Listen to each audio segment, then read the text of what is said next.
You're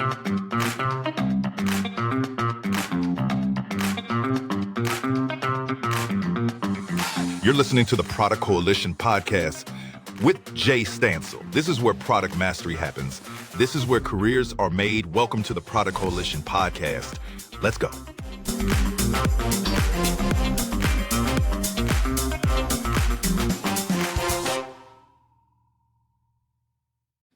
Welcome back, everyone. Today's guest is Rachel Wolan, who, through my research, I would describe as a builder first and an executive second. Now, Rachel is Chief Product Officer at Webflow, where she's leading product design, pricing, data science, research, and growth to shape an AI-native digital experience platform for some of the world's absolutely best brands. Now, Rachel spent 3 years at Dropbox as VP and GM for the core and Gen AI business, and is accountable for $2.5 billion on the P&L, 800 million plus registered and 18 million plus paying users. Rachel's led a 550-person global team and shipped AI into search, automation, content organization, including Dropbox Dash. This, for me, is scale genuinely delivered. Now, before that, Rachel led product and design at LiveRamp, taking the portfolio from roughly 220 to 380 million and launching Safe Haven, a striking big channel deals across GCP and Snowflake. Commercial chops meets platform thinking is how I describe this. Now, earlier, Rachel was at TalkDesk and she grew from seed to product design with data, working with data teams across the US and Portugal, launched multi-million-dollar product lines and earned visionary recognition from Gartner's CCaaS Magic Quadrant. Rachel has founder stripes too, raising capital and shipping products as a CEO, and she backs the next wave as an angel investor as well. Rachel additionally mentors at Berkeley's Skydeck, and Rachel pairs technical fluency with design, intuition, and business rigor that is definitely needed. Today, she has owned a multi-product strategy, stacked the S-curves, and built organizations past the 1,000-employee mark, all while keeping a clear eye on those important, critical business outcomes. Rachel, I feel so privileged to have you on the show today, and I'm really excited to get into today's topic. Thanks so much, Jay. I'm super excited to talk about this too. Rachel, a hell of a career journey there. You've progressed through different industries. You've progressed through from small to big businesses and now Chief Product Officer at Webflow. The first question before we get into AI and product management is really what drives you as a product person in terms of your own personal first principles? Yeah, I mean, I think it actually applies really well to the age of AI as well. But I think that the key thing that really drives me is trying to be a learn-it-all, not a know-it-all. And so that has always been something that I've really prized in terms of being able to, whether it's like learn a new industry, kind of translate that skill into talking to customers, learning a new technical skill, learning, about pricing and packaging. I think that I'm always trying to learn. And obviously in the age of AI, it's kind of like completely supercharged. Rachel, we're going to be talking about building resilience into products. Before we get into that, could you set some context around what is Webflow? How is that current context shaping how you're considering resilience in your own product roadmaps and strategies? Yeah, so Webflow is the AI native digital experience platform. It's where teams don't just publish pages, but they build experience for the web. And in the future, they're going to be building experiences for LLMs or wherever your brand lives. And so it's unlike other companies that have just kind of like bolted AI on. Webflow has built AI native experiences from the ground up for the answer engine era with native AEO or answer engine optimization agents that make your brand discoverable in AI answers, prompt to production, app generation, not just prototypes. And our bread and butter is a visual composable CMS and enterprise hosting platform that we've been building for over a decade. And this is all really safeguarded with what we call the brand OS, which creates brand consistency and trust in whatever channel you're in. And just like a little bit more about Webflow, we have over 300,000 customers that use Webflow today, including the New York Times, Dropbox, Monday.com, TED, Orange Theory Fitness, Verifone, huge companies that are really trying to get their brand out there and discovered by their customers and prospects.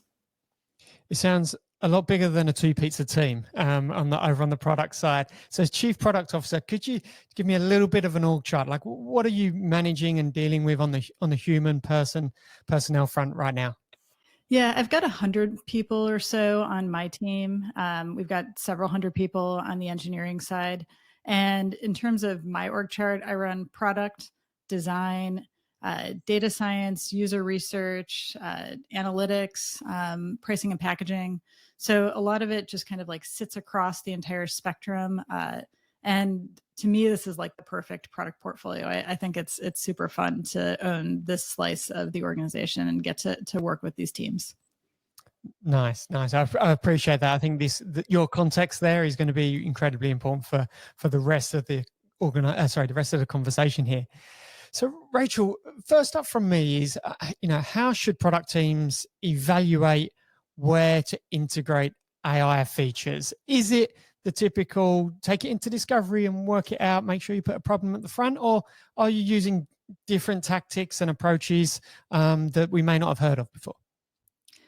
Yeah, so I think about maybe just taking a step back, it's good to think about even how AI is changing the way that we build.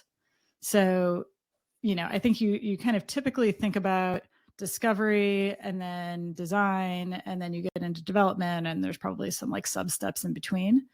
We're trying to break that as we build AI native products. And one of the first things that you should really be thinking about is, what is your dream eval? And so an eval is basically a test case that your product should be able to, let's say, generate.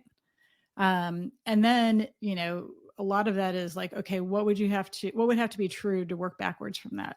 What do you have to understand about the model? What would the model have to be able to do? And then a lot of what we're trying to do is actually get into production as quickly as possible. Because once you get into production, you see where your evals end up falling down.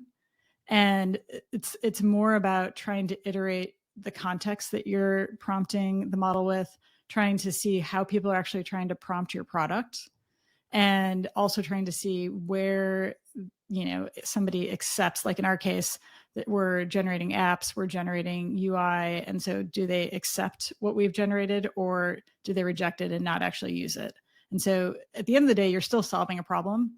And I think of it as maybe even two different goals that you're trying to track towards. You're trying to track towards, how do you speed up the time to value? So I think about our time to value as 30 minutes or less, because a lot of the prompt to prototype products get you there very quickly. And then I think the other piece is, how do you speed up the time to outcome, that time to whatever the business outcome is that you're trying to drive. So in our case, we're trying to drive conversions from a prospect into a qualified lead or even a customer. Fantastic. Rachel, I'm going to bring it back to this term resilience and building resilience into products, resilient products. If you've got a new product person, they're starting with you at Webflow, and the first question is, Rachel, what do you mean by building resilience and building resilient products? How would you put that to them? Yeah, it's a great question. So I think one piece is really around, what does resilience mean to your customers, and kind of backing out from that. In our case, we have enormous enterprise customers where their website is on Webflow, and when it's down, they're not getting, anything from prospects, and they're not having their brand out in the wild. And so we have to kind of back out from that. Anything that reduces the quality of your hosted website, that is like where the bar is set. And so when we build roadmaps, we actually put a stack rank out there. And at the top of our stack rank, there are always 4 items. And I say it as like kind of 4 categories, and we start with that and then we back away from that. So resiliency, obviously, like, what is the resiliency of our hosted experience? What is the resiliency of our builder experience? The second is availability. So ensuring that we hit the availability goals that we have set with our customers. Reliability. So is this a solution that goes down occasionally? Is this a solution that has performance issues, right? We're really focused there. And then security, of course. And so to me, that is where you start, ensuring that we meet those goals that we have. And then any feature that you build has to meet those goals. And so that is always the bar. And that quality bar is not something that we move, even with AI products. Okay. I'm wondering if you can bring this to life for me. Sure. As a product manager, we've all got those features that we are emotionally attached to, even though we shouldn't be. What's an AI or just a feature of Webflow that you are really in love with? Oh gosh, it's like asking which my babies is the most beautiful. I mean, I think I'll give a couple of examples that are newer products, but they're very different. But they're the things that our customers have loved the most. We just had our conference in about 2 weeks ago, and it's really fun to actually get a lot of those new products into the wild. So one of the features that we launched is we're completely rebuilding our CMS, our content management system. And so we are bringing a brand new, like, enterprise grade scales to, a much, much greater capacity. And so I think scale is something that I always get really excited about, especially as we are building products for enterprise customers. And that was one of the products that probably got the most love, even though it's almost an invisible product. But we are bringing a completely next-gen CMS into the market very, very soon this year. So that was like exciting from a scale standpoint. Some of the other products that people got really excited about were really around how we bridge the experience across designers, developers, and marketers and make it feel very seamless. So we created a new product called Code Components that meant that developers for the first time could ship their repo into Webflow. We also made it so that you could vibe code directly in Webflow and vibe code components. We also have an app gen product that integrates with these as well. And so a lot of it, to me, when I think about kind of like what that quality bar is and what expectation we've set, it's around interoperability of our products, making it so that people don't have to think and be like, oh, this will just work for one of my counterparts across the organization out of the box. And so that's what really gets me excited. Nice. We've touched on some of the highlights there of Webflow. Now I want to bring it back to how did you get there? So can you talk me through, what are some of the biggest design risks, challenges that you're facing when you're introducing AI as the CPO? Totally. So I think the biggest design risk is it doesn't work, or it doesn't work in the way that someone expects it to. And so a big thing that we thought about was, how is it grounded in our existing product? How is it grounded in our platform? And I think that one of the biggest challenges for us is that we are that production grade platform. And so one of the bars that we set was that when you prompted, it had to be prompt to production, not prompt to prototype. And that's where we felt that generative AI would become genuinely useful for brands and would be trustworthy. And so how do we get there? Well, we kind of thought first principles. What does that mean in order to prompt to production, not just prompt to prototype? And what is that gap? And so a big part of that was, first, we had to ensure that your brand actually just showed up right out of the gates. And so we have the brand design system that is already part of your website, but that meant that we had to find the right way to share that context with the model and then actually get it to generate results that matched your brand. And so that was probably the hardest piece. Is, again, it's a little bit of taste. It's a little bit of, and then it's a little bit of saying, okay, what will this mean? Do the styles match? Like which set of styles? Because you might have thousands of styles, and that's a lot to actually share into a prompt. So what actually matters? So there is a lot of judgment call in terms of like what you're actually going to share with the model, and then a judgment call of, well, is this a good enough result? So I think that's like a good example where, AI can like generate code and it can even generate designs or a whole app instantly. But I think that we're in this like post vibes era, and we've entered into that where I think it can't just be good enough for a demo. It has to be good enough that you can actually ship it into production. And then I think the companies that actually are going to win are going to do that without losing brand control and quality. So there are other parts of that we think about as well from an interoperability standpoint. How do we ensure roles and permissions are natively integrated in, right? Like this actually increases the size of your roadmap, but that's the gap in getting to production. And so, I think a lot of it is like, okay, what is your North Star? And for us, it's shipping AI generated apps into production. And then when you back off of that, what does that actually mean? Nice. You touched on a few things there that I want to go into a little bit more. Firstly, the importance of brand and brand identity with regards to not only Webflow, but what Webflow is generating on behalf of your customers. You mentioned around quality of that. Who has the final say when AI is suggesting something that's conflicting with design rules and it's been identified? Who has the final say that has happened and it needs to be resolved? It's a great question. So I think there's a couple of different ways to answer that. The first is like, as a product manager, is the thing that you are shipping getting accepted enough? And you have to decide if that acceptance is, what you expected. And if, and I would say you want it to be accepted 90% of the time. And so that's kind of like bar number one, as like the end user being, in our case, usually a designer or marketer that is in our app saying this product, this app that I'm generating is on brand or is off brand. Then I think knowing like what is the way that most tools don't give you the ability to actually edit. I think or you're just like reprompting and reprompting and reprompting. So that's part of what we tried to think through is like, well, what are the ways that we are going to allow people to get to that level of granularity? And, I think the other piece is like, who do you as a brand trust to kind of create experiences for your brand? And are you going to you might let like, a marketer prompt a app. You may not let them ship it to production.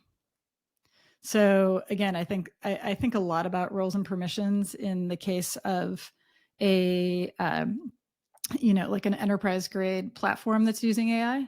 And the other thing I'll say is like, this is going to get 10x more important as agents start building out all kinds of different experiences.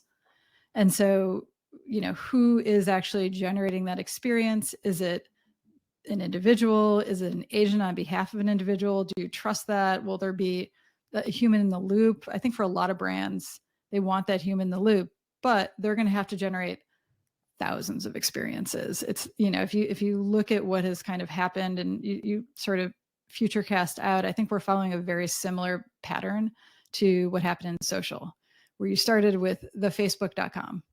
And it did not have a newsfeed even. And then the newsfeed got introduced and you started to like surface more information. And then all of a sudden ads got introduced into the newsfeed. And then fast forward to today, there's, hundreds of different types of branded experiences in social, if that's the channel that you choose to participate in.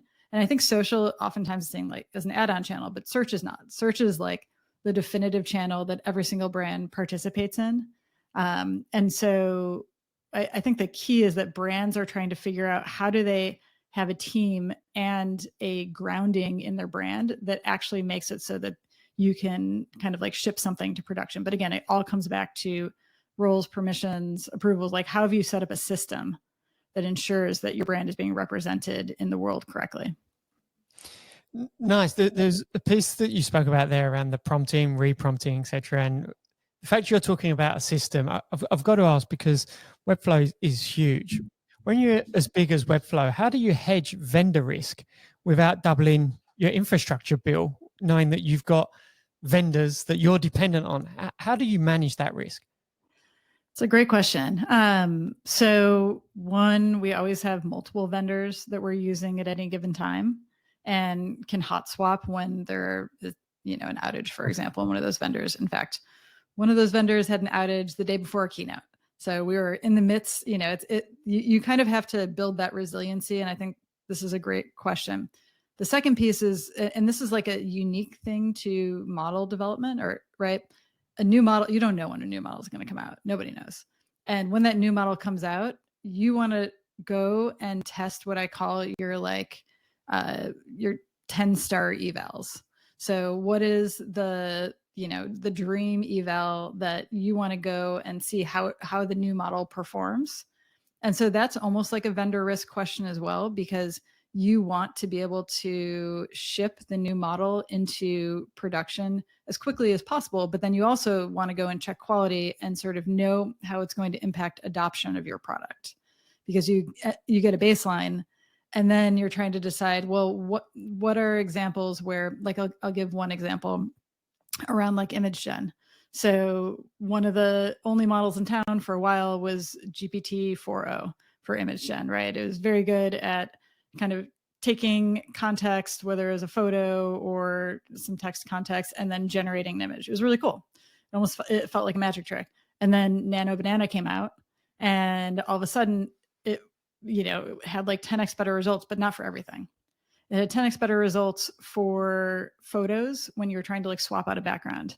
But if you're trying to generate a character, for example, based on something, it was not as good. So a lot of that is, again, that's taste.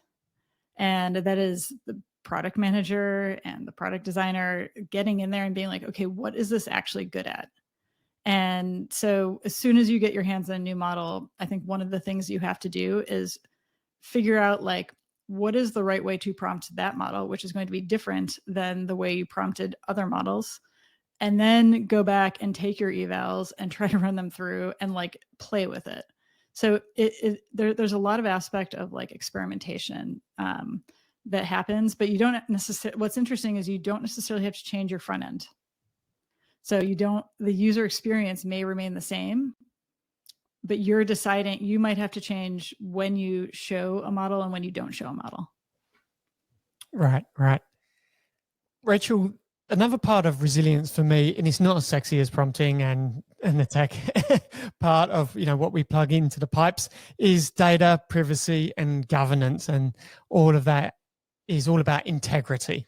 Can I ask, what is your policy on training data retention and audit? And as a leader, how do you ensure that your teams are adhering to these policies so you've got that resilience around this quite, to be honest, dry topic?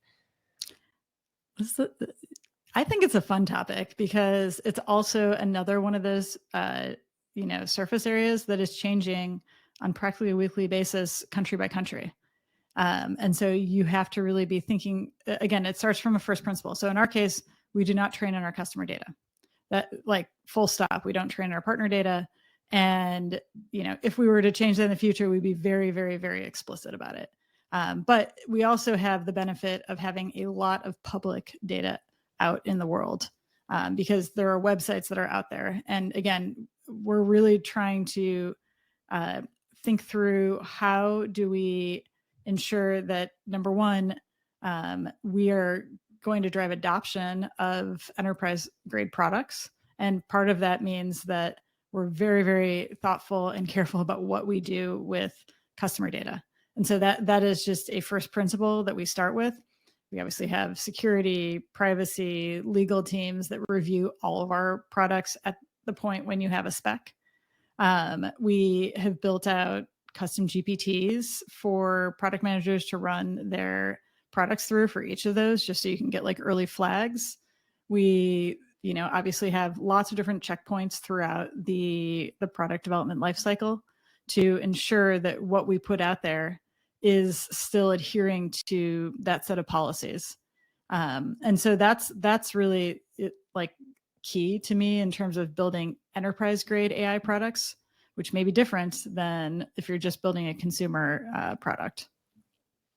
The next question on resilience is pricing resilience. And I know we could do a whole event around just this. But can I ask, strategically at a high level, Rachel, what has been your play for bundling AI so that it lands simple but expands naturally to increase your contract value? Yeah, so to date, we've had a couple of different ways we've thought about AI. In general, we've thought about it as like, how much value does that customer get? How much of that is unique ascribed to us and the product that we've built? And if it's not unique and we're just improving a workflow, for example, it's just gonna be part of the core product. And so I'll give like a couple of examples. The first is really like, we introduced a bunch of new AI native products at our last conference. And so, for example, one of them is like copy gen, and it's inline copy gen when you're building and when you're creating an article, for example. We do not charge for that. We charge for that. It's just part of the platform. And we felt like that was really more of a convenience to not have to like copy something over from ChatGPT or some other vendor. And we felt like that is just part of the cost of goods sold. Another example of that is our optimized product, our AI optimized product. That has a very, very unique workflow, a very, very unique outcome generated orientation where we help you drastically improve your conversion rate optimization. That is an add-on product that has its own pricing and packaging. And then as we start to think about what is the new, what I think what we're trying to think about is like, how do we simplify if it is going to be like a new AI product that ends up costing us a lot? So I think a lot of this is like trying to understand, to your point earlier, what is our cost of a product? And then also, what is the value that a customer is getting out of the product? Is it a 10x value? And so that's kind of the bar that I set for charging for an AI product. It has to be 10x better than the experience that you previously had in order to charge for it. Nice. Staying in that world of value, what can you talk me through with regards to where AI has triggered shifts for product workflows or team structures in Webflow or in one of your clients or customers' lives? Yeah, I think that prompt to production or prompt to prototype is probably one of the easiest ones that maybe a lot of product managers have gotten used to. So especially product managers, like we build prototypes, practically every day for something new. It's part of the sales process in a lot of ways of like trying to get something greenlit. And it used to happen in your design toolkit. It might have happened in wireframes in the past. But now you're at a point where you can literally just, describe the product and generate that, idea in like a minute or two.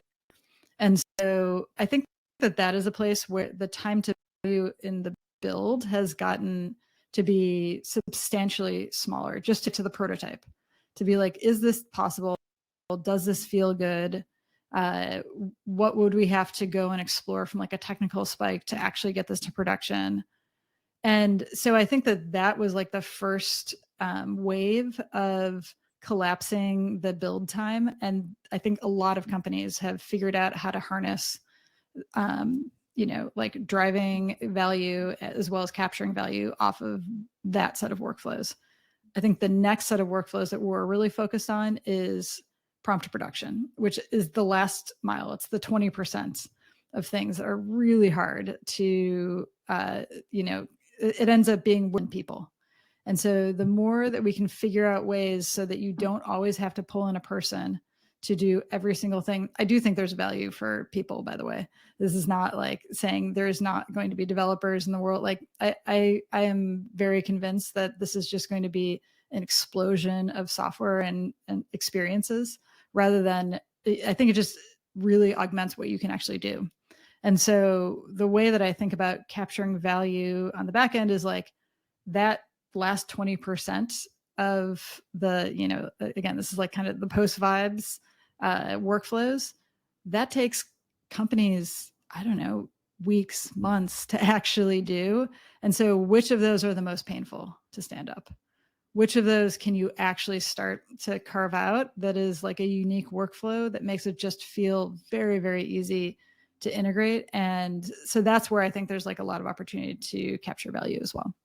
Well, as a product leader, that's certainly exciting for me. I completely agree. The last mile, without doubt, the hardest. But you mentioned around human impact, the retention of humans and the importance of that. And I know design and design leadership has been a significant part of your career as well. My last question for you here, with that in mind, Rachel, is how do you balance all of that AI automation in that last mile, but with the need for human creativity and insight? Yeah, I mean, I think design happens in so many different ways. So it happens, again, I kind of keep going back to the evals, but like our designers are in our eval tool. And they're also looking at, what actually is possible to generate from the new models. And I think a lot of that is, again, taste of, does this meet our bar of being, 10x better or 90% of what you would expect? I think design also still happens in delight. And then design happens in explaining what the model is doing versus what the human is doing.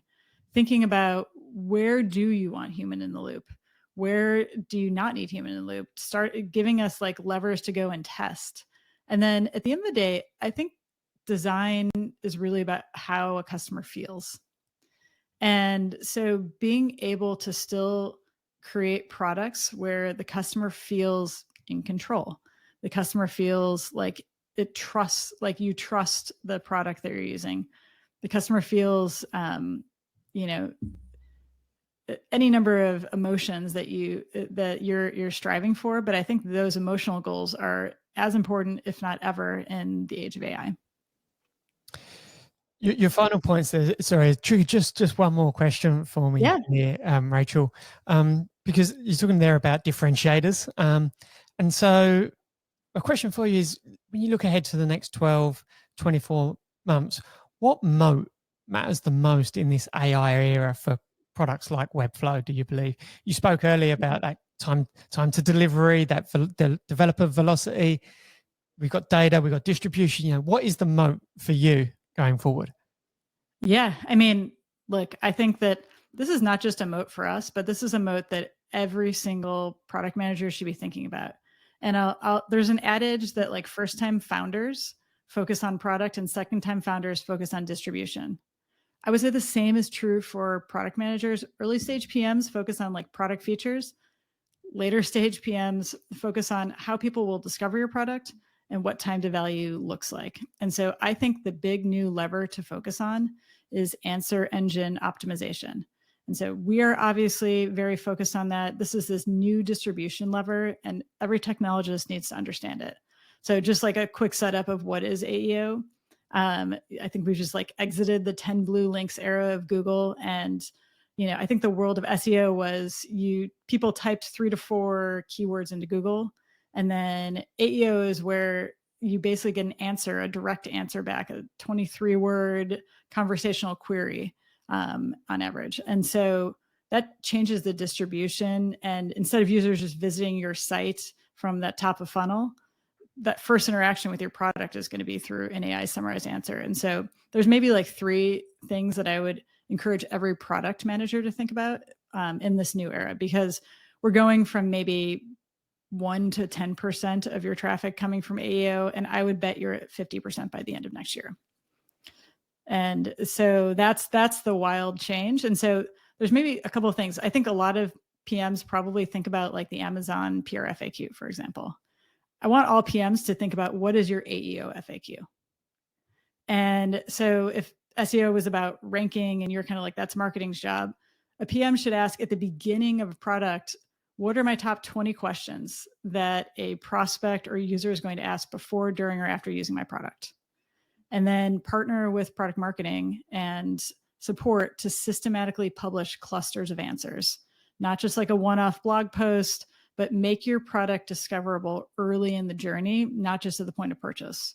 So that's kind of like one actionable piece here, because I think this is really what it means to be distribution first, like take on that mindset. I think the second piece is structuring your product for machines and not just humans. And so, LLMs need like structured, machine readable context to pull that your product into answers. And so that might, like in our case, we released a schema.org markup product. And that's really about having like clean semantic HTML and using standards like LLMs.txt. And so for a PM, I think, or even product design, it's ensuring your docs, your knowledge base, your APIs, your onboarding guides are structured so that answer engines can parse them. And then I think the third piece is really around building authority where AI it looks. And that changes, by the way. That's not something that, it could be Reddit today or Quora today. It could be YouTube tomorrow. It could be your own content. And so I think as a PM, you have to think multi-channel trust building. Where would AI learn about your product, and where do you want the authoritative answer to be? And so I think that the key shift is really thinking about not just the right features, but engineering discoverability. I'm so glad I asked that question on top of the design one. Wow, what a amazing set of insights to wrap up the episode with. I really appreciate the share there, Rachel. Yeah, likewise. Thanks for all the great questions. It was really fun. Absolute pleasure. I thank you for bringing not only your strategic perspective, but real world product management, day-to-day things to think about into the conversation here as well. So a big thank you for your time today. Likewise. Thank you all to the audience as well. I hope you've enjoyed this episode with myself and Rachel. If you'd like to learn more about Product Coalition, head over to productcoalition.com. Until next time, thank you very much. And that's a wrap for today's episode of the Product Coalition podcast, hosted by Jay Stansell. Got questions or want to explore more topics? Connect with Jay on LinkedIn or join the ever-growing Product Coalition community on Substack. Thanks for listening.